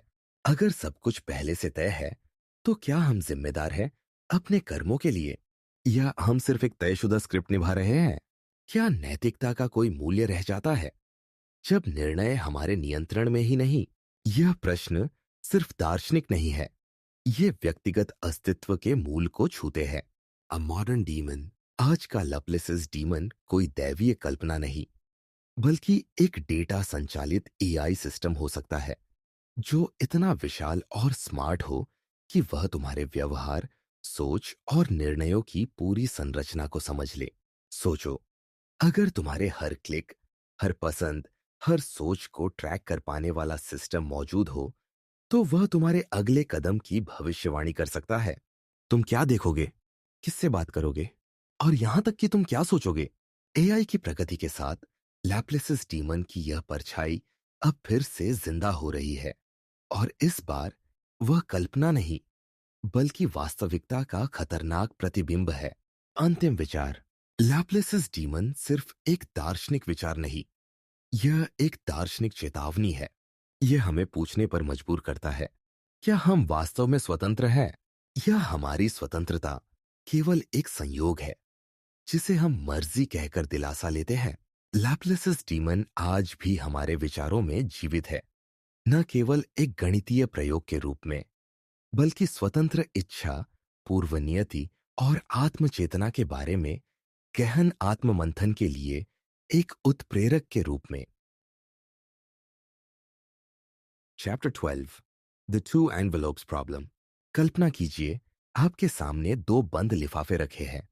आपको बताया जाता है कि एक लिफाफे में कुछ धनराशि है और दूसरे में ठीक उससे दोगुनी या आधी राशि। आपको इन दोनों में से एक लिफाफा चुनना है।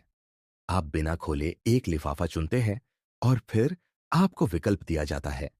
क्या आप दूसरा लिफाफा लेना चाहेंगे? अब यहीं से शुरू होती है भ्रम की वास्तविक यात्रा। आई मूल विचार, सिंपल बट सिडक्टिव। मान लीजिए आपने पहला लिफाफा खोला और उसमें R100 है।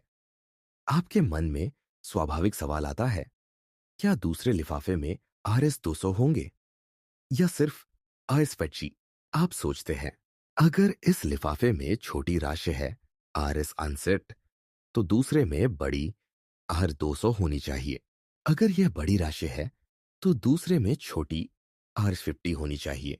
आप अनुमान लगाते हैं, दूसरे लिफाफे को चुनने से शायद मुझे औसतन R125 मिलेंगे, यानी 50% X R सफेद plus 50% X RC RFish RC25।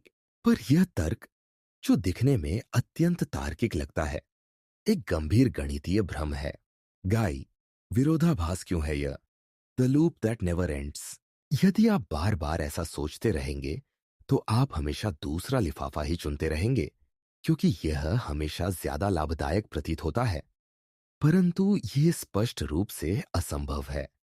दोनों लिफाफों में एक ही बार राशि तय हो चुकी है और आपको बार बार अदला बदली से कोई फायदा नहीं मिलेगा।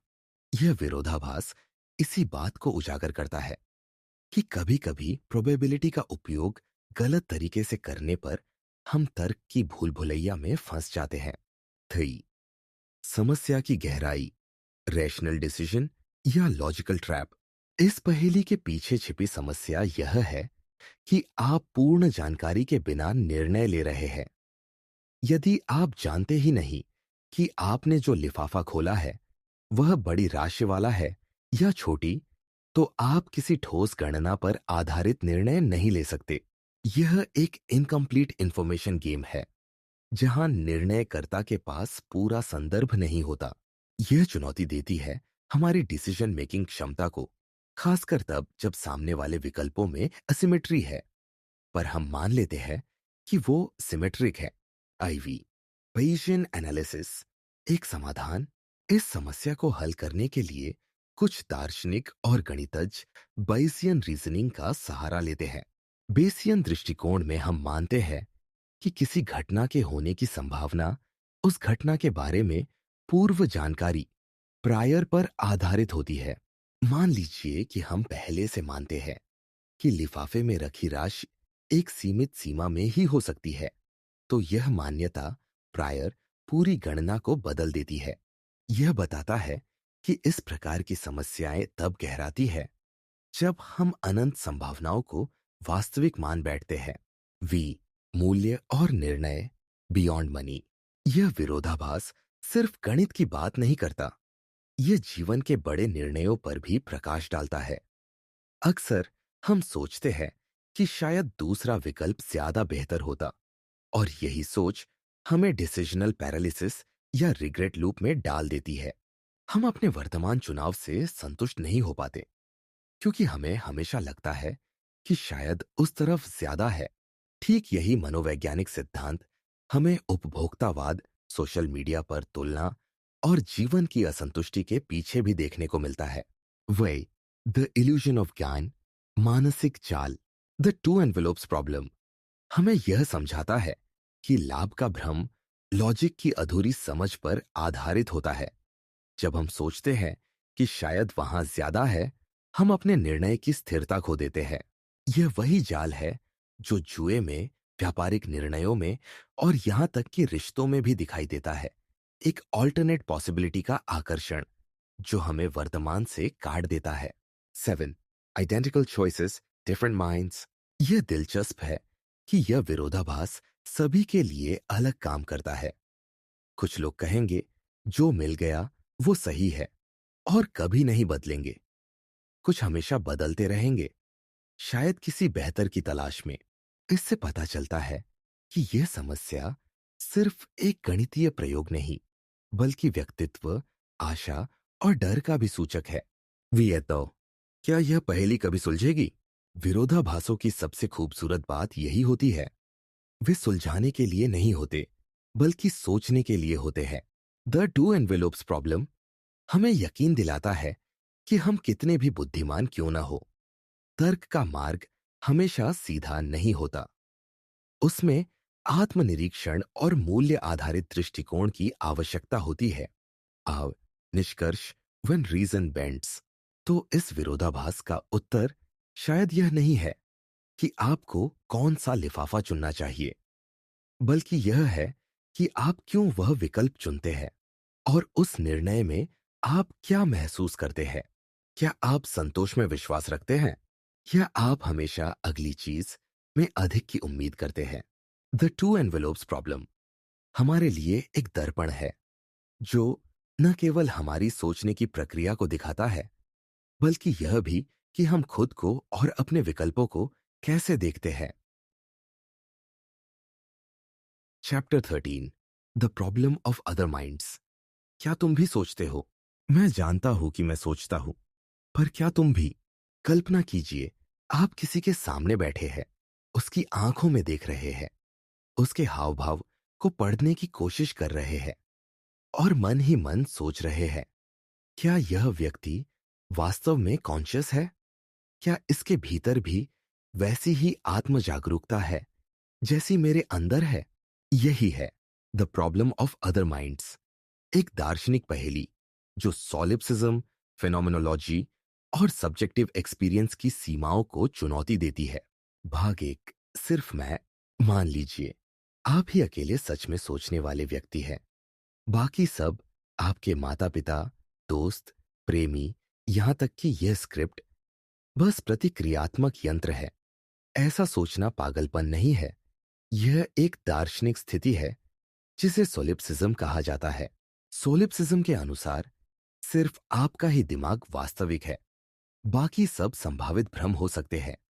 अब सवाल यह है, जब हम किसी दूसरे को देखकर उसकी भावनाएं, दर्द या खुशी महसूस करते हैं, क्या वो सचमुच अंदर से वैसा ही महसूस कर रहा है या हम बस उसके बाहरी संकेतों से भ्रमित हो रहे हैं? भाग दो, मन की सीमाएं। हम किसी का मस्तिष्क स्कैन कर सकते हैं, हम उनके न्यूरॉन्स की गतिविधि देख सकते हैं, लेकिन हम कभी भी देयर सब्जेक्टिव एक्सपीरियंस को प्रत्यक्ष अनुभव नहीं कर सकते। एक व्यक्ति दर्द में कराहता है, लेकिन क्या वह दर्द वैसा ही है जैसा आप महसूस करते हैं, या वह पूरी तरह अलग दुनिया है जिसकी कल्पना भी हम नहीं कर सकते? यहां एक विचार आता है, द क्वालिया गैप। क्वालिया मतलब किसी अनुभव की क्वालिटेटिव फील, जैसे लाल रंग को देखना, दर्द महसूस करना या संगीत का आनंद। ये अनुभव पूरी तरह फर्स्ट पर्सन है, कोई भी तीसरा व्यक्ति उन्हें पूरी तरह नहीं समझ सकता। भाग तीन, टॉडलर्स, जानवर और एआई। अगर हम बच्चों, जानवरों या एआई की बात करें, तो क्या वे भी हमारी तरह सोचते हैं? एक बच्चा मुस्कुराता है, लेकिन क्या उसे वाकई खुशी महसूस होती है या वह बस आपकी प्रतिक्रिया की नकल कर रहा है? एक बंदर इंसान की तरह दुखी हो सकता है, लेकिन क्या उसका दुख आपके दुख जैसा है? और सबसे डरावना, अगर एआई रोने लगे, डरने लगे, तो क्या वो वाकई भावनाएं महसूस कर रहा है या बस प्रोग्रामिंग है? भाग चार, थॉमस नागल और चमगादड़। दार्शनिक थॉमस नागल ने प्रसिद्ध निबंध लिखा, what is it like to be a bat. वो कहते हैं, भले ही हम चमगादड़ के मस्तिष्क को समझ लें, उसके व्यवहार को देख लें, फिर भी हम यह नहीं समझ सकते कि एक चमगादड़ होना कैसा लगता है। क्यों? क्योंकि उसका कॉन्शियस एक्सपीरियंस पूरी तरह अलग है। उसकी दुनिया गूंज, इको से बनी है। उसकी चेतना हमारी चेतना जैसी नहीं है। हम सब अपने अपने दिमाग के अंदर फंसे हैं, और यही the problem of other minds की सबसे भयानक सच्चाई है। भाग पांच, क्या आत्मा का कोई सबूत है? मानव इतिहास में मन को समझने की कोशिशें धर्म से जुड़ी रही। कुछ मानते हैं कि सभी चेतन प्राणी आत्मा रखते हैं, जिससे उनके अंदर जीवन और भावना है। लेकिन साइंस आत्मा को नहीं पकड़ सकता। विज्ञान को सिर्फ डेटा, बिहेवियर और ब्रेन एक्टिविटी मिलती है। ऐसे में क्या चेतना का कोई वैज्ञानिक प्रमाण है? डेविड चाल्मर्स इसको the hard problem of consciousness कहते हैं। हम जान सकते हैं कि मस्तिष्क कैसे काम करता है, लेकिन हम कभी नहीं जान सकते कि अनुभव खुद कैसे जन्म लेता है। भाग 6, मशीनी चेतना और आधुनिक उलझन। सोचिए, भविष्य में एक ऐसा रोबोट बनता है जो पूरी तरह इंसानों जैसा व्यवहार करता है। वो दुखी होता है, रोता है, आपकी बातों से प्रेरित होता है, आपको प्यार करता है। आप उससे पूछते हैं, क्या तुम सोचते हो? वो कहता है, हाँ, हर रात मैं अपने वजूद पर प्रश्न करता हूं। अब सवाल है, क्या आप उसे कॉन्शियस मानेंगे या फिर कहेंगे ये तो सिर्फ कोड है? हम यही सवाल इंसानों पर भी लागू नहीं कर सकते क्या? क्या हम वाकई जानते हैं कि सामने वाला भी महसूस करता है? भाग 7, मिरर टेस्ट और एम्पैथी। एक परीक्षण है द मिरर टेस्ट, जिससे जानवरों में आत्म जागरूकता जांची जाती है।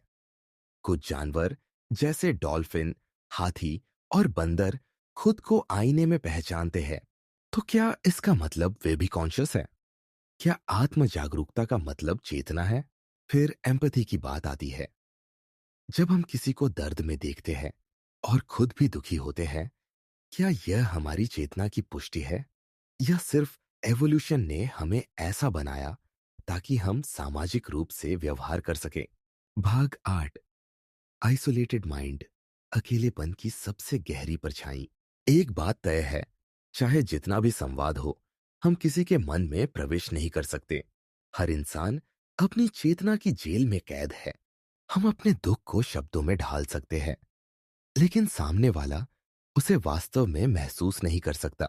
हम प्यार का इजहार कर सकते हैं, लेकिन जो वह महसूस करता है वो आपकी भावना से बिल्कुल अलग भी हो सकती है। यह ज्ञान गहराई से परेशान करता है। लोनलीनेस केवल शारीरिक दूरी नहीं है। असली अकेलापन तब है जब आप जानते हैं कि कोई भी कभी भी पूरी तरह आपको महसूस नहीं कर सकता। भाग 9, क्या हमें फर्क पड़ना चाहिए? जब हमें यह पता चलता है कि हम कभी भी पूरी तरह से किसी और की चेतना को नहीं जान सकते, तो फिर क्या इंसानी संबंध व्यर्थ है? या फिर इसी अंधेरे के बावजूद जब कोई हमें समझने की कोशिश करता है, वो कोशिश ही सबसे गहरी मानव भावना होती है? शायद हम इसलिए जुड़ते हैं क्योंकि हम जानते हैं कि हम अलग हैं और फिर भी जुड़ना चाहते हैं। भाग 10, निष्कर्ष। What if we're all just shadows? The problem of other minds हमें यह नहीं सिखाता कि दूसरों की चेतना का प्रमाण कैसे मिले, बल्कि यह दिखाता है कि हम कितने अकेले लेकिन फिर भी कितने जुड़े हुए हैं। शायद यह सवाल, क्या तुम भी सोचते हो, का उत्तर कभी न मिले, लेकिन हो सकता है यह सवाल पूछना ही हमें इंसान बनाता है। Chapter 4, the paradox of the ship of Theseus. समय और पहचान की पुनर्रचना। अगर एक जहाज का हर टुकड़ा धीरे धीरे बदल दिया जाए, तो क्या वह वही जहाज रहेगा? कल्पना कीजिए, समंदर पर तैरता एक प्राचीन जहाज, थीसियस का जहाज। यह केवल लकड़ी का ढांचा नहीं है, बल्कि सभ्यता, युद्ध, साहस और गौरव का प्रतीक है। परंतु समय की लहरें इस पर लगातार वार करती है। लकड़ी सड़ती है, उसे बदला जाता है, धीरे धीरे हर हिस्सा बदल दिया जाता है। अब सवाल उठता है, क्या यह अब भी वही जहाज है? यह है शिप ऑफ थिसियस का प्रसिद्ध पैराडॉक्स। एक प्रश्न जो केवल वस्तु के स्तर पर नहीं, बल्कि हमारी पहचान, स्मृति और अस्तित्व की नींव को चुनौती देता है। पार्ट 1, थीसियस की कथा और दार्शनिक परछाई। प्लूटार्क द्वारा प्रस्तुत किया गया यह विचार प्रयोग पहले पहल एक ऐतिहासिक स्मृति की तरह लगता है। थीसियस, एथेंस का वीर, मिनोटॉर को हराकर लौटता है। उसके जहाज को संग्रहालय में सहेज कर रखा जाता है। समय के साथ लकड़ियां खराब होती जाती है और एक एक कर बदली जाती है। वर्षों बाद जहाज का हर हिस्सा बदल चुका होता है। तो क्या ये वही जहाज है? इस प्रश्न का उत्तर सीधे नहीं है, बल्कि यह हमें पहचान, आइडेंटिटी के गहरे मायनों तक ले जाता है। पार्ट 2, पहचान की परतें, ऑब्जेक्ट वर्सेस एसेंस। इस विचार प्रयोग के दो पहलू हैं। एक, भौतिक पहचान, फिजिकल आइडेंटिटी। यदि किसी वस्तु के सभी घटक बदल जाए तो क्या वह वस्तु अब भी वैसी ही रह जाती है? दो, आत्मिक पहचान, एसेंशियल और psychological identity.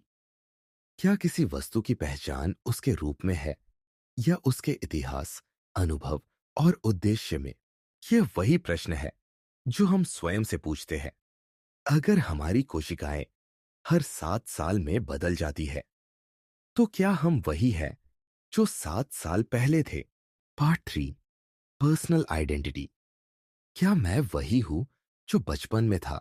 Ship of Theseus केवल एक नाव की बात नहीं करता, यह हर मनुष्य पर लागू होता है। बचपन का मैं और आज का मैं, क्या वे एक ही है?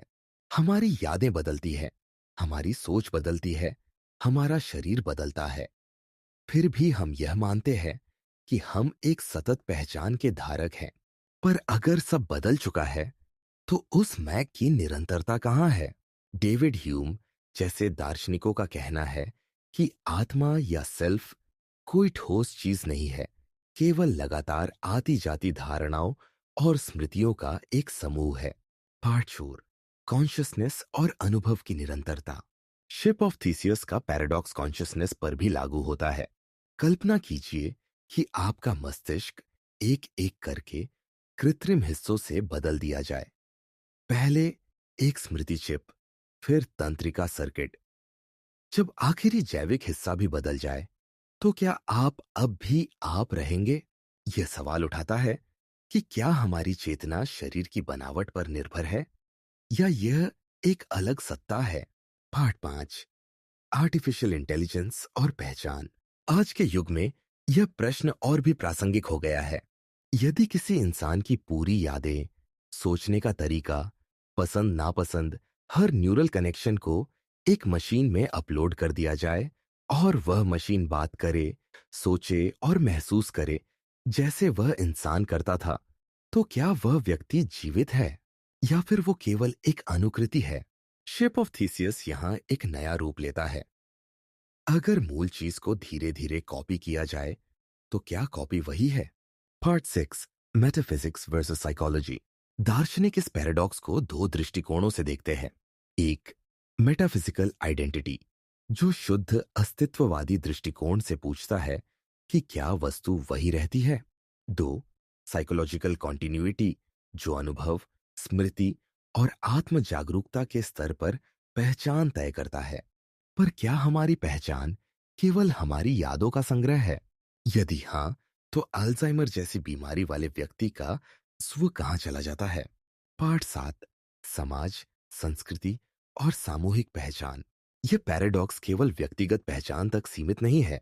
सोचिए, कोई संस्कृति जैसे वैदिक भारत, जब उसमें हर रीति, भाषा और परंपरा समय के साथ बदलती जाती है, तो क्या वह अब भी वही संस्कृति है? क्या भारत आज भी वही भारत है? शिप ऑफ थीसियस एक सामूहिक प्रश्न भी बन जाता है कि जब राष्ट्र, धर्म, संस्थाएं या रिश्ते अपने हर तत्व में बदल जाते हैं, तो क्या वे अपनी पहचान बनाए रखते हैं? पार्ट 8, रीबिल्डिंग द सेल्फ, जीवन में पुनर्निर्माण। कभी कभी हम टूट जाते हैं। मनोवैज्ञानिक दर्द, असफलताएं या समय के थपेड़े हमें बदल देते हैं। हम अपने पुराने स्वरूप को खो देते हैं। फिर धीरे धीरे हम नए अनुभवों, नए दृष्टिकोणों और नए साहस से खुद को पुनर्निर्मित करते हैं। क्या वह नया मैं उसी व्यक्ति का विस्तार है या हमने पुराने स्व को खो दिया? यह वह एग्जिस्टेंशियल प्रश्न है जो पुनर्जन्म, पुनरावृत्ति और आत्म खोज के सभी दर्शन में निहित है। पार्ट 9, एक विचार, दोनों सच हो सकते हैं। कुछ दार्शनिक मानते हैं कि पैराडॉक्स का उत्तर एक नहीं हो सकता। शायद जहाज वही भी है और नहीं भी।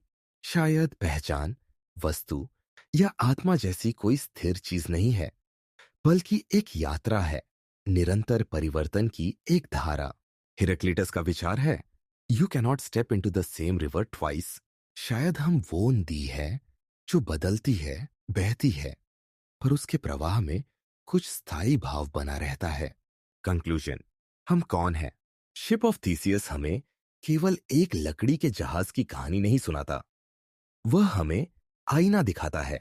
वह हमें चुनौती देता है सोचने के लिए कि क्या हम अपने अनुभवों का योग है, अपने विचारों का विस्तार, या केवल समय की एक भ्रमित धारा। हम सब अपने जीवन की किसी ना किसी अवस्था में उस जहाज की तरह होते हैं जो टूटा होता है, बदला जाता है और फिर खड़ा होता है नया, पर उसी इतिहास और आत्मा के साथ। क्या आप अब भी वही है जो इस वीडियो की शुरुआत में थे? Chapter 15, the anthropic principle. जब ब्रह्मांड खुद को देखने के लिए तुम्हारे जरिए जिंदा हुआ, क्यों हम ब्रह्मांड को ऐसा पाते हैं जैसा वह है? ये सवाल जितना साधारण लगता है, उतना ही यह हमें अस्तित्व के मूल तक घसीट ले जाता है।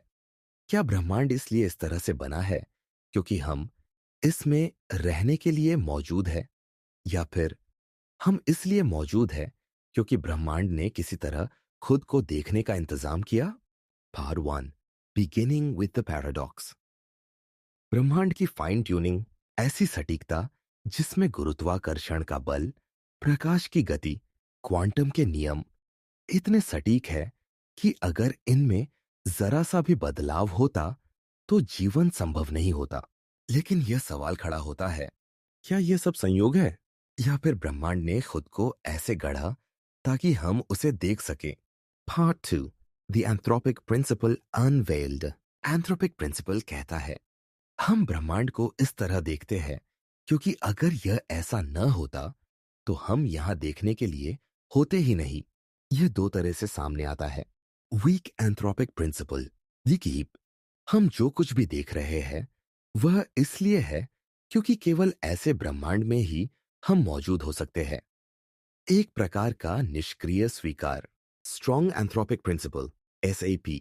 ब्रह्मांड को इस तरह बनाया गया ताकि प्रेक्षक उत्पन्न हो सके, यानी इस पूरी सृष्टि का उद्देश्य है तुम्हारा देखना।